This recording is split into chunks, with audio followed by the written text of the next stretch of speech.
साथ संगत जी, जो हमको ये जीवन मिला है, जो उस परमात्मा की देन है, इसमें हमारा कुछ भी नहीं है। जो कुछ है उस परमात्मा क्या है, हमें क्यों नहीं समझ आ रही कि जो हमें ये सांसें मिली है, हमें जो बॉडी मिली है। आपने बहुत सारे ऐसे लोग देखे होंगे जिनकी आंखें ही नहीं हैं, जिनकी सुनने की शक्ति ही नहीं है। तो आज का जो सत्संग है संगत जी, बहुत ही प्यारा और आपके लिए बहुत ही बढ़िया सत्संग होने वाला है। सो जो भी संगत इस चैनल पर नई है, हमारी दोनों हाथ जोड़ के आपसे विनती है, आप इस चैनल को सब्सक्राइब कर दे, बेल नोटिफिकेशन को ऑल पे कर दे, कमेंट बॉक्स में राधा स्वामी लिख दे और अपने शहर का नाम लिख दे संगत जी। और इस चैनल का नाम गुरु कृपा चैनल है जी। गुरु कृपा चैनल पर आपको वीडियो, सत्संग, साखियां मिलती है और सब्सक्राइब जरूर करें संगत जी। संगत जी, क्या आपने कभी सोचा है जो आपको जो जीवन मिला है वो किस लिए मिला है? क्या हमको जीवन खाना खाने के लिए मिला था? क्या हमको जो जीवन घर बनाने के लिए मिला था? क्या हमको जो जीवन गाड़ियां, बाइक, घूमने के लिए मिला था? आखिर मिला क्यों था? मकसद क्या था? मकसद सिर्फ इतना था, जो हमें ये हमारे अंदर आत्मा है वो हमको उस परमात्मा के साथ जोड़नी है। लेकिन हम उस आत्मा को परमात्मा के साथ हमने क्या जोड़ना है? हम बाहरली दुनिया के साथ जुड़ चुके हैं। जो भी भाई बहन अगर मरने का डर रखते हैं, उनको ऐसा लगता है कि एक दिन मर जाएंगे, उनको डर लगता है। बहनें एक्टिवा चलाती है, बहुत ही ऐसे कि बहुत ही अपना ध्यान और केयर करके एक्टिवा चलाती है। भाई अगर बाइक चलाते हैं, गाड़ी चलाते हैं, बहुत केयर करके, किसी को गाड़ी लग ना जाए, अपना एक्सीडेंट ना हो जाए, कुछ ना कुछ बहुत ही डरते हैं। क्यों डरते हैं? कि हमें कहीं चोट ना लग जाए। लेकिन जो हमारे अंदर की चोट है वो कैसे ठीक होगी? उसका कभी डर लगा आपको? नहीं लगा डर कभी। क्यों नहीं लगा? अंदर के बारे में हमें कुछ पता ही नहीं अभी कि हमारे अंदर क्या है, क्यों है, कैसे है। ABC अभी तक हमें नहीं पता। बातें हम बहुत बड़ी बड़ी करते हैं, लेकिन पता हमें एक भी बात का नहीं है। तो संगत जी, कैसे पता चलेगा? सबसे पहले आप बाबा जी के सत्संग जो सुनते हो, उनका एक एक अक्षर बहुत ही मूल्य है। उसका जो बाबा जी के मुख से एक एक अक्षर निकलता है, उसका बहुत ही मूल्य है। तो आप एक एक अक्षर को बहुत ही प्यार से, बहुत ही आराम से, बहुत ही सच्चे मन से, अपना जो मन है उसको अपने इधर उधर मत भटकने दो। ये आप सत्संग सुन रहे हो, जो आपका मन है वो आपके यहाँ आप जॉब करते हो, आपका मन वहां पे भटक रहा है। आपका जो मन है अपने मोबाइल में है, जल्दी से बाहर जाएं डेरे से, अपना मोबाइल ले। मोबाइल लेने के बाद हम उसको ऑन करें, देखें किसी का मैसेज ना आया हो, किसी की कॉल ना आई हो। सुन हम सत्संग रहे हैं, लेकिन हमें टेंशन किसकी है? बस की टेंशन है, मैं जाते टिकट लूंगा। अरे सुन तो सत्संग रहे हो, इतनी दूर से सत्संग सुनने के लिए आए हो, बाबा जी के दर्शन सुनने के लिए आए हो, और हम वहां पर बैठ के सोच क्या रहे हैं कि मैं जल्दी से सबसे पहले बस की टिकट लूंगा, फिर मैं अपने आराम से बैठ जाऊंगा, तो ऐसे में घर पहुंच जाऊंगा। पता नहीं हमारा ध्यान किधर है, हम क्या करने आए थे, हम क्या कर रहे हैं। ऐसे संगत जी आपने बिल्कुल नहीं करना। हमें मरने का डर है, लेकिन उस चीज का डर नहीं है कि हम अगर कुछ हमें जो परमात्मा ने हमको जिसके लिए जीवन दिया था, अगर वो काम नहीं हुआ, तो हमें पता है कि जो हमारी अगली जन्म है वो कहाँ होगा, किसके घर होगा। तो आपने बहुत सी वीडियो ऐसी देखी होगी जो कि जंगलों में रहते हैं, ना उनके पास रहने के लिए घर है, न खाने के लिए कुछ भी खाना है, ना पहनने के लिए कुछ कपड़ा है। वो सिर्फ जंगलों में जाते हैं, कुछ ना कुछ लेकर आते हैं खाने को, सारा दिन वही खाते हैं, वही सो जाते हैं। ना कपड़ा है, ना खाना है, ना घर है। तो हमारा आपको पता है कि जो जहां आपको जीवन अभी मिला है, जिसके घर में आपको जन्म मिला है, अगला जन्म आपका कैसा होगा, कैसा नहीं होगा, नहीं आपने सोचा कभी। क्यों नहीं सोचा? क्योंकि हमें सिर्फ इस जीवन में मजे करने हैं, मस्ती करनी है, लाइफ में एंजॉय करना और कुछ नहीं। एंजॉय करो, अच्छी बात है एंजॉय करना, खुश रहो, अच्छी बात है खुश रहना। अपने जीवन को अगर आप उस परमात्मा ने आप पर दया मेहर की है, उसको आप निभाना पड़ेगा इस चीज को कि उसने अगर हमको जो जीवन दिया है 84 लाख बहुत होता है संगत जी। 84 लाख आप देखो कि 84 लाख जून बोला है, तो 84 लाख में अगर 1 जून आप ले लो, किसी की भी ले लो, गधे की 1 जून ले लो, 84 लाख जूने हैं, गधे की 1 जून ले लो, उसके ऊपर इतना भार, दोनों तरफ ईंटें रखी होती है, अगर वो नहीं चलता उसको मार पड़ती है, कितनी मार पड़ती है। धूप में, जैसे धूप में जा रहा है, दोनों तरफ ईंटें हैं, और अगर उससे नहीं चला जाता उसको मार पड़ती है, फिर उसको चलना पड़ता है। अगर वो गिर जाए, चोट लग जाए, उसको पूछता नहीं है कोई। ये सिर्फ 1 जून का हाल है। तो अपने 84 लाख जूनों के बाद हमको जो जीवन मिला है, तो हमें संगत जी कुछ सोचना चाहिए अपने बारे में कि हम क्या कर रहे हैं, हम क्यों कर रहे हैं, हम किसके लिए कर रहे हैं। हमें अपनी मृत्यु का क्यों डर लगता है इतना कि हमें कुछ हो ना जाए। मैंने बहुत बहनों से, बहुत भाइयों से ये बात सुनी है कि लाइफ है, जियो, मजे करो, ऐसे करो, क्या पता कब क्या हो जाए। तो ये तो आप बहुत बढ़िया कहते हो कि क्या पता कब क्या हो जाए, लेकिन इसके बारे में आप नहीं कहते कि जिस कारण हमें ये जीवन मिला है, हम वो कार्य कब करेंगे, कब हम उसको अंदर से पहचानेंगे। जो हमारे अंदर ये बोल रहा है, जो आपके अंदर ये सुन रहा है, वो आखिर क्या है। बहुत से ऐसे राजे हुए हैं जिनको जब ये अंदर से ज्ञान हो जाता है, अपना सब कुछ छोड़ देते, वो राजमहल छोड़ देते हैं, अपने घर परिवार सारा कुछ छोड़ देते हैं। तो आखिर वो कितनी बड़ी शक्ति होगी संगत जी, जो आपके अंदर अगर प्रकट हो जाती है, जब पूरा अपना शरीर, पूरी आपकी सोचने की शक्ति, एकदम आपको सुख, इसको सुख बोलते हैं, वो मिलता है। वो मिलेगा कैसे? अंदर से मिलेगा, अपने अंदर जाना पड़ेगा आपको। हमें अपने जहाँ काम करते हैं वहां पर पता है हमको कि हमें ईमानदारी से काम करना है। क्यों ईमानदारी से काम करना है? इसलिए ईमानदारी से काम करना है, अगर हम वहां पर ईमानदारी से काम नहीं करेंगे, वो हमें जो पैसे देंगे बाद में पूरे नहीं देंगे, हो सकता है हमें वो जॉब से ही निकाल दे।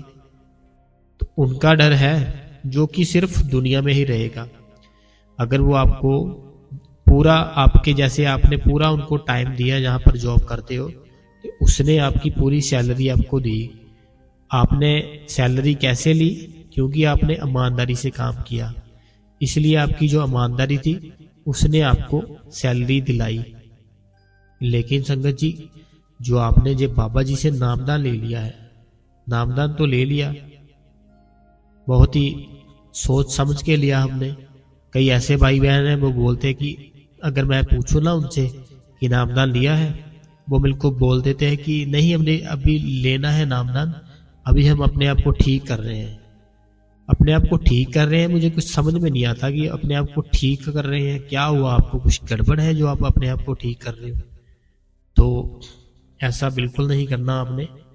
अगर आपने बाबा जी से नामदान लेना है, आपको लेना चाहिए और सच्चे मन से अपने आप को पूरी ईमानदारी से उस मालिक के साथ अपने आप को जोड़ लेना चाहिए, बिल्कुल टाइम पे। जैसे किसी के घर लड़की बड़ी होती है, लड़का बड़ा होता है, तो घर में बातें शुरू हो जाती है कि इसकी शादी कर देनी चाहिए। तो ऐसे ही संगत जी, अगर हमको हमारी जो एज है, हमारी जो उम्र है, नामदान जो बाबा जी ने एज रखी है, इस एज को हम नामदान देंगे। अगर आपकी एज हो चुकी है, आपको नामदान ले लेना चाहिए। क्या हमें सिर्फ दुनियादारी के काम ही जरूरी है? अब ये बड़ा हो गया है, इसको बाइक दिला दो। क्यों बाइक दिला दो भाई? क्योंकि ये बड़ा हो गया है। अब जे हमारी बेटी ना सारे काम सीख गई है, घर के जितने भी काम थे ना घर के, खाना बनाना सीख गई है और आना जाना सीख गई है अच्छे से, और हमें इसकी टाइम से शादी कर देनी चाहिए। क्यों? सारा कुछ सीख लिया, एज हो गई है शादी की, तो हमें इसकी शादी कर देनी चाहिए। लेकिन जो बाबा जी ने नामदान की एज रखी है, वो आपने कभी नहीं सोचा कि अपने, अगर हमने आप नामदान ले लिया है, जो हम बड़े हैं, तो बच्चों को नामदान दिलाना चाहिए। बच्चे नामदान लेंगे, भजन सिमरन पर बैठेंगे। अगर इसी अवस्था में बैठना शुरू कर देंगे तब भी वो बैठेंगे, नहीं तो वो कैसे बैठेंगे? जब वो बहुत एज के हो जाएंगे तब तो बैठा ही नहीं जाता। किसी की रीढ़ की हड्डी में प्रॉब्लम है, किसी की गर्दन में प्रॉब्लम है, किसी की लातों में प्रॉब्लम है, तो किसी का सिर दर्द करता है। ये सब अपने मन के बहाने हैं। जिस दिन हम बैठना शुरू कर देंगे उस मालिक की दया से, आपकी सारी दर्दें खत्म हो जाएगी, आपकी सारी टेंशनें खत्म हो जाएगी, आपकी सारी जितनी प्रॉब्लम चल रही है, घर पे चल रही है, बाहर चल रही है, जो भी चल रही है, सारी प्रॉब्लम खत्म हो जाएगी। क्यों खत्म हो जाएगी? क्योंकि आपने उस मालिक का कहना था जो वो मान लिया। अब उसकी मौज है, वो चाहे तो आपकी प्रॉब्लम 1 सेकंड में खत्म कर दे, वो चाहे तो आधे घंटे में खत्म कर दे, वो चाहे 1 दिन में खत्म करे, वो चाहे 1 मंथ में खत्म करे, वो चाहे 1 साल में खत्म करे। ये मर्जी उसकी है, आपकी मर्जी नहीं चलनी चाहिए। आपको सिर्फ उसके आगे फरियाद करनी है कि मालिक जो तेरे को ठीक लगे वो कर। हमने किसी से पैसे लेने हैं या देने हैं, ये हमको याद रहता है। जैसे हमने 2 मंथ हो गए उस भाई को पैसे दिए थे, तो वो भाई दे नहीं रहा। अब हम क्या करेंगे? उसको प्यार से बोलेंगे भाई दे दे पैसे, 2 मंथ हो गए, तूने 1 मंथ बोला था, उस भाई ने नहीं दिए। ठीक है संगत जी।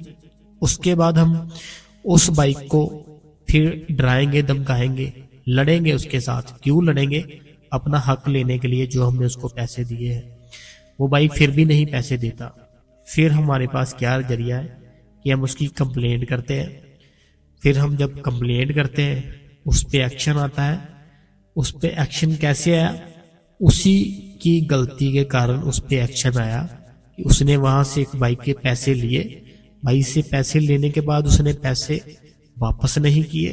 फिर वो भाई ने पहले प्यार से मनवाया, नहीं दिए, फिर डांटा, नहीं दिए, फिर उसने कंप्लेंट की।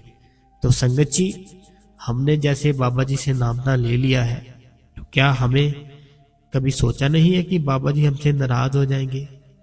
क्या हमने सोचा नहीं है कि बाबा जी, बड़े बाबा जी से हमारी कंप्लेंट कर देंगे? ये आपने इनको जो नामदान दिया था ये तो बैठते ही नहीं है भजन सिमरन पर, तो फिर सोचो एक बार क्या होगा हमारा। तो संगत जी, अगर आपको नामदान मिल गया है तो आपको भजन सिमरन पर बैठना है। जो आपका 10वां द्वार है उसको अगर आपने खोलना है तो आपको भजन सिमरन पर बैठना ही पड़ेगा, नहीं तो वो नहीं खुलेगा। क्योंकि हर चीज जो भी है, हर चीज की एक लिमिट होती है, हर एक चीज का एक रूल होता है, डिसिप्लिन होता है। वो अगर हम फॉलो करेंगे तभी हम अपने आप को सही रखेंगे, नहीं तो हम कुछ भी ना तो दुनिया में ठीक कर पाएंगे, ना ही अपने अंदर में कुछ ठीक कर पाएंगे। तो अगर आपको सच में अपने अंदर कुछ देखना है, अपने अंदर कुछ खोजना है, तो आपको बैठना चाहिए भजन सिमरन पर और उस मालिक का जो नाम है वो सिमरन करना चाहिए। उस सिमरन में बहुत ही ताकत है, इतनी ताकत है कि आपकी पूरी दुनिया बदल सकता है। आपकी रहनी सहनी, खानी पीनी, आपका झगड़े, सब कुछ वो खत्म कर देगा जिस दिन आप बैठना शुरू कर दोगे। तो अगर संगत जी आपको लगता है कि आप नहीं बैठ सकते तो ये आपकी गलती है। ये बाबा जी की कोई गलती नहीं कि आप बोल देते हो कि हमें तो कुछ दिखाई नहीं दिया, हमें तो कुछ सुनाई नहीं दिया, हमें 5 साल हो गए नाम लिए। 5 साल छोड़ो, आपको 50 साल हो जाएंगे नामदान लिए, आपको कुछ दिखाई सुनाई नहीं देगा जब तक आप बैठोगे नहीं। अगर मैंने जिम ज्वाइन कर लिया है, जिम ज्वाइन करने के बाद हर मंथ को मैं इसको फीस दे रहा हूँ, लेकिन मैं जिम जाकर करता क्या हूँ? जो चेयर है वहां पे बैठ जाता हूँ। तो मेरा शरीर है, जो मेरी बॉडी है, वो कैसे बनेगी? नहीं बनेगी। क्यों नहीं बनेगी? क्योंकि मैं जिम तो जा रहा हूँ, लेकिन वो जो जिम में एक्सरसाइज थी, जो हमने करना था वर्कआउट, वो नहीं किया। तो हम बोलेंगे कि बॉडी नहीं बनी भाई मेरी, तो मेरे को 5 साल हो गए। तो 5 साल छोड़ो, चाहे 20 साल बैठ जाओ वहां पे जाके, कुछ नहीं होगा। होगा कब? जब आप वर्कआउट वहां पे जाके करोगे तब। तो ऐसे ही संगत जी, हमें सोचना चाहिए कि हम कब टाइम देंगे उस मालिक को? कब हम सोचेंगे? थोड़ा सा सोचिए अपने बारे में कि हम अगर उस टाइम बाबा जी से वादा किया था कि बाबा जी हाँ हम बैठेंगे भजन सिमरन पर, तो अब जो हमें नामदान दे दिया बाबा जी ने, तो हम क्यों नहीं बैठते? हमें सिर्फ मरने का डर रहता है कि अगर हमें कुछ हो गया तो फिर क्या होगा। जो हमें जीवन मिला है इसको ऐश कर ले, एंजॉय कर ले, बस घूम ले, जहाँ चले जाए वहाँ चले जाए, जहाँ दिल करता है जाओ। आपको मना नहीं है संगत जी, लेकिन आप सिर्फ जो बाबा जी ने आपको 2.5 घंटे कहा है वो 2.5 घंटे निकालो, भजन सिमरन करो और बाबा जी की ओर ख्याल रखो अपना, बहुत ही आपके काम आएगा।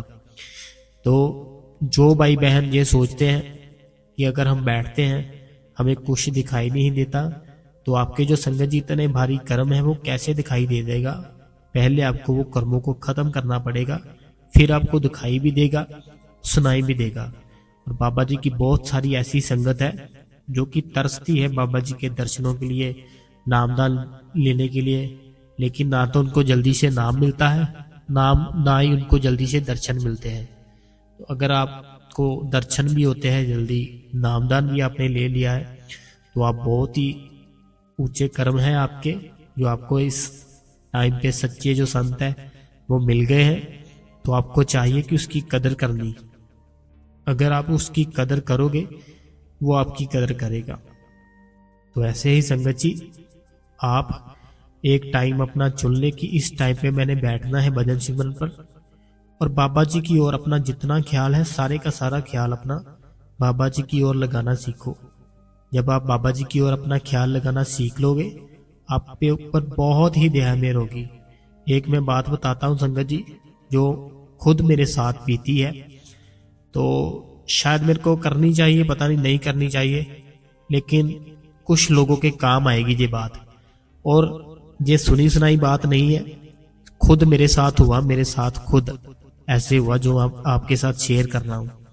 हुआ कुछ ऐसे संगत जी कि मैं और मेरे दोस्त 3-4 हम बैठते हैं बाबा जी के डेरे के लिए वोल्वो में बैठते हैं। जैसे ही वोल्वो बस में बैठते हैं तो उस दिन संडे था, बाबा जी का भंडारा था और भीड़ बहुत ही ज्यादा थी। जैसे हम बैठे, बारिश संगत जी इतनी शुरू हो गई तेज, बहुत शुरू हो गई। तो हम अपने घर से ऐसे निकले थे कि सुबह हम 7 बजे पूरे डेरे में पहुंच जाए। तो उस टाइम आई थिंक पता नहीं मेरे को कि 8 बजे था सत्संग या 9 बजे था, ये दोनों टाइम के बीच था बाबा जी का सत्संग था जो। तो हमने सोचा था कि 7 बजे हम पूरे डेरे के अंदर पहुंच जाएंगे। तो 7 बजे पहुंचने के बाद यही कुछ याद नहीं मेरे को आ रहा कि 8 बजे था या 9 बजे था, तो सत्संग सुनेंगे। तो हुआ कुछ ऐसे संगत जी, मैं मेरे दोस्त बस में बैठ जाते हैं वोल्वो में। जैसे बैठते हैं बारिश बहुत ही तेज शुरू हो जाती है।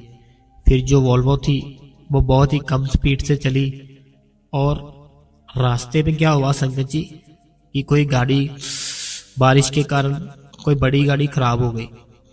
तो बिल्कुल रोड था जो वो ब्लॉक ही हो गया, एक हिसाब से जाम लग गया, हम काफ़ी लेट हो गए।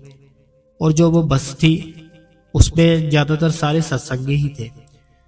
तो मेरे संगत जी आंखों में पानी आ रहा है, बाबा जी पता नहीं हम सत्संग सुन पाएंगे।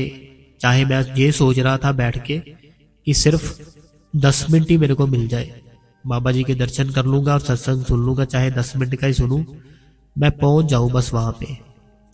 तो मैं ऐसे मन में सोच रहा हूं, जो मेरे साथ वाले दोस्त थे वो मेरे को बोल रहे यार हमें रात को ही निकल जाना चाहिए था, तो हमें ऐसे सुबह नहीं चलना चाहिए था।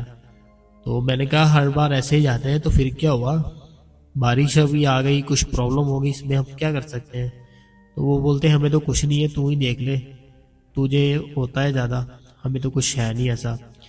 तो मेरे को इतनी टेंशन संगत जी, इतनी टेंशन कि मैं सोच के मेरे को एक एक जो सेकंड था वो मेरे लिए मुश्किल हो रहा था कि पहुंच जाऊं बस 15 मिनट के लिए मैं बैठ जाऊं अंदर और मैं दर्शन कर लूं बाबा जी के। अब संगत जी क्या होता है, उसी बस में एक अच्छी फैमिली बैठी होती है सत्संगी, और एक बहन बोलती है अपने हस्बैंड को कि देखो इतना जाम लगा है, तो मेरे को नहीं लगता आप सत्संग सुन पाएंगे। तो बाबा जी तो सत्संग कर चुके होंगे जब तक हमारी बस वहां पे पहुंचेगी। तो ऐसा करते हैं, हम जैसे बस से उतरेंगे फिर से बस ले लेंगे वापस की और घर आ जाएंगे वापस। तो संगत जी मैं वो बात सुन रहा था कि इनको सिर्फ ये है कि सत्संग नहीं सुना तो हम वापस चले जाए घर पे।